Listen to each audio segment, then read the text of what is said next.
Hi friends, welcome to RaaRay சமையல். இன்றைக்கி நம்ம பார்க்க போகிறது பாதாம் சட்னிங்க.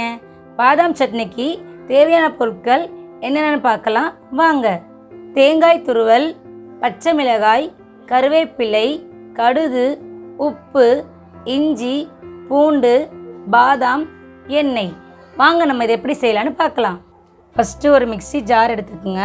மிக்ஸி ஜாரில் தேங்காய் துருவல் ஆட் பண்ணிடலாம். அதுக்கப்புறம் எடுத்து வச்ச பாதாம் போட்டுடலாம்.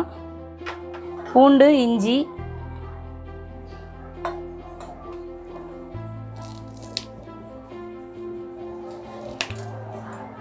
பச்சை மிளகாய், இதுக்கு தேவையான அளவுக்கு உப்புங்க. ஃபஸ்ட்டு தண்ணி ஊற்றாமல் பவுட்ரு பண்ணிக்கோங்க. அதுக்கப்புறம் தண்ணி ஊற்றி அரைங்க. வாங்க நம்ம இதை அரைச்சிட்டு வந்துடலாம். நைஸாக அரைச்சி எடுத்துகிட்டு வந்துட்டோங்க. இப்போ நம்ம இதை தாளிக்கலாம் வாங்க. ஒரு தாளிப்பு கடாய் எடுத்துக்கலாங்க. ஸ்டவ் ஆன் பண்ணியாச்சு. கடாய் சூடினதும் எண்ணெய் ஊற்றிக்கலாங்க. எண்ணெய் சூடாகட்டும்.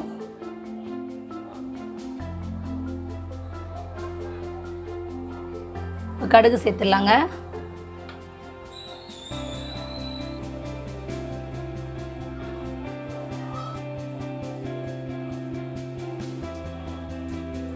கடுகு நல்லா பொரிஞ்சிருச்சுங்க. இப்போ கருவேப்பிலை ஆட் பண்ணிடலாம். அவ்வளோதாங்க, ஸ்டவ் ஆஃப் பண்ணிடலாம்.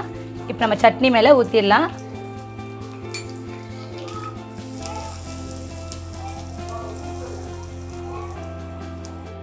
அவ்வளோதான் ஃப்ரெண்ட்ஸ், நம்ம பாதாம் சட்னி ரெடி ஆகிடுச்சு. இது கண்டிப்பாக நீங்கள் டெய்லி கூட செஞ்சு சாப்பிட்லாங்க, தப்பு கிடையாது. ஏன்னா பாதாம் குட் கொலஸ்ட்ரால் தாங்க. ஒரு நாளைக்கு நம்ம 4 பாதாம் கண்டிப்பாக எடுத்துக்கணும், டாக்டர் சொல்லியிருக்காங்க. நீங்கள் நெட்டில் கூட போய் சர்ச் பண்ணி பாருங்கள். பாதாம் உடம்புக்கு ரொம்ப ரொம்ப ரொம்ப நல்லது.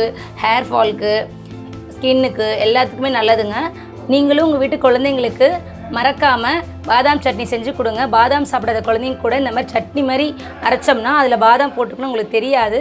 ஸோ தோசையோடு ஈஸியாக அவங்க சாப்பிட்ருவாங்க. அதோடய பெனிஃபிட்ஸ்லாம் குழந்தைங்களுக்கு போய் சேரும். மறக்காமல் இந்த சட்னியை நீங்கள் செஞ்சு பாருங்கள் ஃப்ரெண்ட்ஸ். உங்களுக்கு பிடிச்சிருந்தா சப்ஸ்கிரைப் பண்ணுங்கள். மறக்காமல் கமெண்ட்ஸ் பண்ணுங்கள். Bye friends.